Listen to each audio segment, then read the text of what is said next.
Hello साथियों, जय हिंद। कैसे हैं आप सभी? आशा करता हूँ आप बहुत अच्छे होंगे। तो बच्चों, एसएससी जीडी के बारे में बात कर लेते हैं। एसएससी जीडी 16 तारीख में जो भी क्वेश्चन आपके आए हैं उन सभी को हम यहाँ पर डिस्कस करने वाले हैं, जो आपकी 16 तारीख में फर्स्ट, सेकंड और थर्ड तीनों शिफ्ट में पूछे गए हैं। तीनों शिफ्ट के क्वेश्चन का एनालाइज लेकर आया हूँ, जो आपके लिए मोस्ट इंपोर्टेंट रहने वाला है। जिनका कल एग्जाम है उनके लिए बहुत ही मोस्ट इंपोर्टेंट है। चलिए बच्चों, स्टार्ट करते हैं। देखिए, पहला क्वेश्चन आज जो आया है, नवंबर 2022 में पश्चिम बंगाल के नए राज्यपाल किसे चुना गया है। मोस्ट इंपोर्टेंट क्वेश्चन है। आपको पता होगा, राज्यपाल मुख्यमंत्री से हर बार क्वेश्चन पूछे जा रहे हैं, तो आपको सभी राज्यों के राज्यपाल और मुख्यमंत्री करके जाना है। 2 नंबर आपके कंफर्म हो जाएंगे। तो आपका सही आंसर हो जाएगा इसमें डॉक्टर सीवी आनंद बोस, जो कि ये 22वें नंबर के हैं। ये भी पूछा जा सकता है कि कौन से नंबर के हैं, तो ये 22वें नंबर के हैं। आपको ये पूरा करके जाना है। चलिए बच्चों, आगे चलते हैं। देखिए, एक क्वेश्चन आ रहा था जलियांवाला बाग, जलियांवाला बाग वाला क्वेश्चन आ रहा था। इसमें कहा था जलियांवाला बाग हत्याकांड किस राज्य में हुआ था, यानी किस राज्य में ये कांड हुआ था, वो आपको बताना था। तो आपको पता होगा, अमृतसर पंजाब में जो है ये हुआ था जलियांवाला बाग हत्याकांड, जो 1919 में हुआ था। आपको ये सारी चीज़ें आपको एक रिलेटेड करके चलना है, ताकि आपका एग्ज़ाम बहुत अच्छे से हो। अगला क्वेश्चन आया था बच्चों, ये भी मोस्ट इंपोर्टेंट क्वेश्चन था। देखिए, बुद्ध चरित्र जो किसकी रचना है, बुद्ध चरित्र जो रचना थी वो किसकी थी, और इसके रचनाकार किस शासक के समय में थे, यानी कि किसके दरबारी कवि थे, वो भी पूछा गया था। तो आपको पता होगा, बुद्ध चरित्र जो है अशुघोष ने लिखी थी, और कनिष्क के दरबारी कवि थे अशुघोष। मोस्ट इंपोर्टेंट क्वेश्चन हो जाता है आपके एग्जाम के पॉइंट ऑफ व्यू से। ये हिंदी में ही पूछा जाता है रचना, और आपकी ये जीके में ही पूछी जाती है। अगला क्वेश्चन देख लेते हैं बच्चों। देखिए, अष्टाध्यायी के लेखक कौन है, ये भी आपका मोस्ट इंपोर्टेंट कौन है। ये संस्कृत का जो पाणिनि है, संस्कृत का पहला अध्याय है ये जो है। चलिए बच्चों, आगे चलते हैं। देखिए, अगला क्वेश्चन था आपके में, राष्ट्रमंडल खेलों में भारत का कौन सा पड़ोसी देश भाग नहीं लेता है।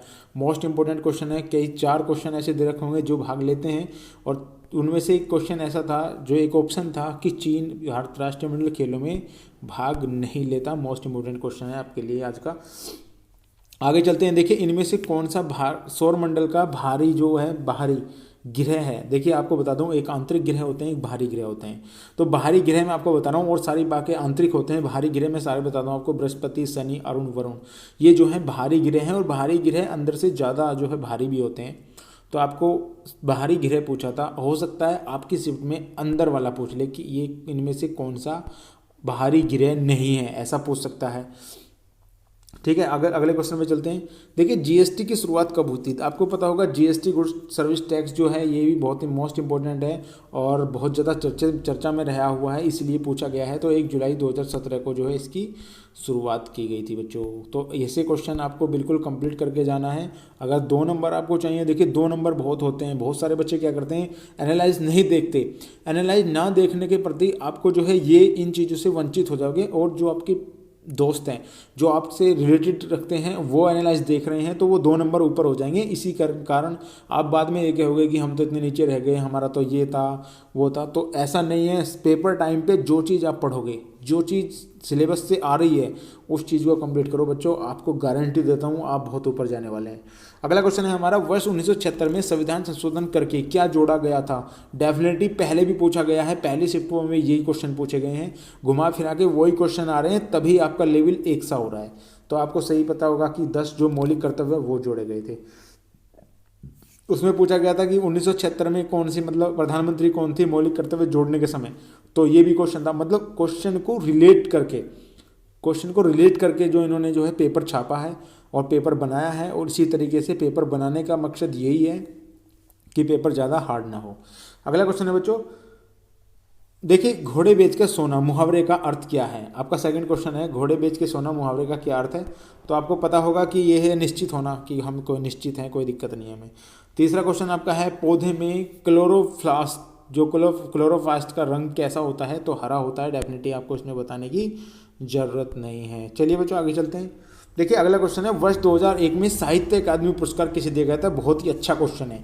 ये पहली बार पूछा गया कि 2001 का उन्होंने क्वेश्चन उठाया है, क्योंकि अब तक जितनी शिफ्ट हुई हैं उनमें 2001 या 2017 से बाद नहीं गए वो। लेकिन अब जो है 2001 का भी क्वेश्चन आया है, तो इसका है अलका सरावगी, जो है आपका सही आंसर इसका हो जाएगा। अगला क्वेश्चन है, कमल का पर्यायवाची पूछा है। डेफिनेटली पंकज, नीरज, बहुत सारे कमल के पर्यायवाची हैं। जो ऑप्शन में आ रहा था आपका वो लगा दिया होगा आपने। अगला क्वेश्चन है, शतरंज खिलाड़ी जो है प्रणव आनंद किस राज्य से संबंधित है। आपको पता होगा ये सबसे युवा शतरंज खिलाड़ी हैं, तो ये बेंगलोर कर्नाटक से संबंधित है बच्चों। आगे चलते हैं, ऐसे भी क्वेश्चन आपको याद करने हैं। देखिए, जिसकी कल्पना ना की जा सके उसे क्या कहा जाएगा, तो आपको पता होगा अकल्पनीय, इसमें कोई दिक्कत नहीं है आपको। ठीक है, आगे चलते हैं बच्चों। देखिए अगला क्वेश्चन है, आपको पता होगा त्योहारों से संबंधित बहुत सारे क्वेश्चन पूछे जाते हैं। फूल दही त्योहार कहाँ मनाया जाता है, तो उत्तराखंड। मैं आपको पहली वीडियो में बता चुका हूँ, यदि आपको त्योहार नहीं आते, आपको ये क्वेश्चन नहीं आते, तो नेट पे सर्च करिए, यूट्यूब पे सर्च करिए, जहाँ भी किताब में मिले इन क्वेश्चन को करिए, 2 नंबर आपके पक्के हो जाएंगे बच्चों। अगर आप ये नहीं कर पाते 2 नंबर नीचे रह जाओगे, ऐसा बिल्कुल भी आपको नहीं करना है। चलिए बच्चों आगे चलते हैं। अगला क्वेश्चन आ रहा है, देखिए गुलाबो सपेरा किस नृत्य शैली से संबंधित है। डेफिनेटली मैंने आपको ये बताया था, और इस क्वेश्चन से आपको बताऊंगा कि क्वेश्चन को कैसे रिलेट किया जाता है। अभी आपने देखा होगा, अभी कालबेलिया नृत्य पूछा गया था, अभी आपकी 13 तारीख में, फिर 10 तारीख में भी पूछा गया था, अब पूछा गया है गुलाबो सपेरा। यानी आपको पता था, उसमें मैंने पढ़ा, पहली वीडियो में आपको ये भी बताया था कि ये कालबेलिया नृत्य जो है किससे संबंधित है, सपेरे से नृत्य से संबंधित है, और ये क्वेश्चन आपका रिलेट होकर यहाँ पे आ गया है। सारे क्वेश्चन रिलेटेड होकर आ रहे हैं बच्चों, अपनी तैयारी ऐसी कर दो ताकि आप सिलेक्शन ले पाओ। अगला क्वेश्चन है, योजना आयोग का नाम बदलकर क्या कर रखा गया है, तो नीति आयोग। डेफिनेटली इसमें बताने को किसी की जरूरत नहीं है, बहुत ही अच्छे क्वेश्चन जो है पूछे जा रहे हैं। अगला क्वेश्चन है, हरित क्रांति के जनक नॉर्मन बोरलॉग किस देश के थे। ये बहुत सारे बच्चों को ये याद है कि हरित क्रांति के जनक नॉर्मन बोरलॉग है, लेकिन ये पता नहीं है भाई वो किस देश के थे। तो डेफिनेटली अमेरिका के हैं। ऐसा क्वेश्चन गलत करने नहीं करना, क्योंकि जब भी किस चीज़ को पढ़ो तो पूरी पढ़ो। आगे है, विटामिन डी की कमी से दांत और हड्डियों में किस चीज़ की कमी हो जाती है। बहुत सारे बच्चे विटामिन डी से रिकेट्स रोग लगा के आए हैं, जबकि ऑप्शन में कैल्शियम था बच्चों। चलिए आगे चलते हैं। देखिए, शोषण के विरुद्ध अधिकार किस अनुच्छेद में आता है। आर्टिकल पूछे गए हैं, पहले भी आर्टिकल पूछा गया है, आपको पता होगा। राज्यपाल से संबंधित आर्टिकल पूछा गया है, चुनाव आयोग से संबंधित आर्टिकल पूछा गया है। फैक्चुअल क्वेश्चन जो आर्टिकल पे बनते हैं वो सारे पूछे गए हैं। आर्टिकल की एक वीडियो मैंने बना रखी है, जाके चैनल पे देख लीजिएगा, आर्टिकल डायरेक्टली पूछे जाते हैं। तो शोषण के विरुद्ध 23 आर्टिकल 23 और 24 में दोनों ही शोषण से विरुद्ध अधिकार प्राप्त हैं। आगे चलते हैं बच्चों। अगला क्वेश्चन है, महिला आयोग का गठन किस वर्ष किया गया था। डेफिनेटली आपको पता होगा, महिला आयोग पे सशक्त जो है चला हुई है सरकार अभी, तो महिला आयोग से पूछा जैसा हो सकता है अगली बार आपसे पूछा जाए महिला हेल्पलाइन नंबर। तो ये सारी चीज़ रिलेट करके आपको जाना है। तो महिला आयोग का गठन 31 जनवरी 1992 को हो चुका था। अगला क्वेश्चन है बच्चों, देखिए अमृत योजना किस वर्ष शुरू की गई थी। आपको डेफिनेटली बता रहा हूँ, अब फिलहाल जो है एक नया ट्रेंड कर दिया है इन्होंने, योजना पूछने लगे हैं।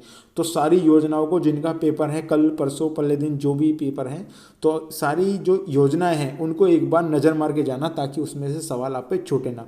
तो अमृत योजना किस वर्ष शुरू की गई थी। 25 जून 2015 को अमृत योजना शुरू की गई थी बच्चों। चलिए आगे चलते हैं।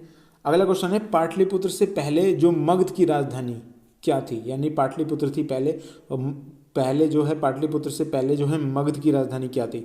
यानी मगध की राजधानी पाटलिपुत्र थी। पाटलिपुत्र से पहले राजगृह थी। डेफिनेटली आपने सबने पढ़ा होगा, ये हिस्ट्री में चर्चित क्वेश्चन है। अगला क्वेश्चन है, इंडियन एसोसिएशन की स्थापना किस वर्ष की गई थी। तो 26 जुलाई 1876 को जो है इंडियन एसोसिएशन की स्थापना की गई थी बच्चों। ये आपका पूरा हो जाना चाहिए। अगला क्वेश्चन है, 1867 में प्रार्थना समाज के संस्थापक कौन थे।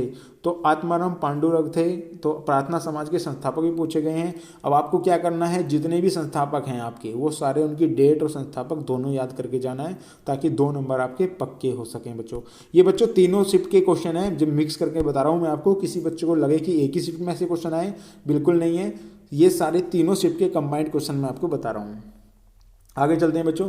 देखिए, नदी का पर्यायवाची शब्द पूछा गया था, तो तरनी उसमें ऑप्शन में था, तो तरनी आपने लगा दिया होगा। आगे चलते हैं बच्चों।